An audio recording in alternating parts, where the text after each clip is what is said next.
আমিও নিজেকে যুব মনে করছি। আপনাদের সাথে কি আমি কি ভুল বললাম নাকি নাকি আপনারা কি এখন জেন জিতে আছেন নাকি অন্য লেভেলে আছেন?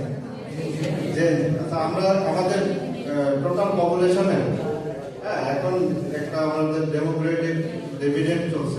ডেমোক্রেটিক ডিভিডেন্ড এটার অর্থ হচ্ছে আমাদের মোট জনসংখ্যার ম্যাক্সিমামই আছে আমাদের কর্মক্ষম আমরা, এবং আমরা এই যে স্কিল হ্যান্ড আছে, আমরা স্কিল হ্যান্ড দিয়ে আমরা কি করতে পারি, আমরা আমাদের পৃথিবীকে কিভাবে বদলাবো, আমাদের বাংলাদেশকে কিভাবে বদলাবো। আমাদের যদি নিজেদেরকে উন্নত না করতে পারি, নিজেদেরকে ডেভেলপ না করি, তাহলে কি আমরা কি আমাদের বাংলাদেশকে বদলাতে পারবো? আমরা তখনই আমরা মনে করতে পারবো যে আমরা উন্নত হয়েছি। উন্নত হওয়ার যতগুলো ক্রাইটেরিয়া আমাদের যে বিশ্ব ব্যাংক বা উন্নত দেশগুলো ধারণ করে দিয়েছে, সেই লেভেলে যেতে গেলে আমাদেরকে নিজেদেরকে ডেভেলপ করতে হবে। উন্নত দেশগুলো, আমাদের বাংলাদেশের ইতিহাস পর্যালোচনা করলে দেখা যায় আমরা অনেক সংগ্রামী একটা জাতি। আমরা 1971 সালে সংগ্রাম করেছি, 1940 সালে আমরা সংগ্রামের মাধ্যমে একটা নতুন বিপ্লবের মাধ্যমে আমরা নতুন ধরনের একটা দেশ গড়ার প্রত্যয় নিয়ে আমরা নেমেছি।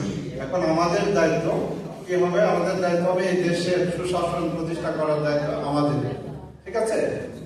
এবং এই সুশাসনের মাঠ পর্যায়ে আমরা যারা আছি, আমাদেরকে আপনাদেরকেই সহায়তা করতে হবে বিভিন্ন তথ্য দিয়ে এবং বিভিন্ন রকম কাজে সহায়তার মাধ্যম দিয়ে। আপনাদের এখানে উপস্থিতি, আমি আসলে যে সবাই উপস্থিত হয়েছেন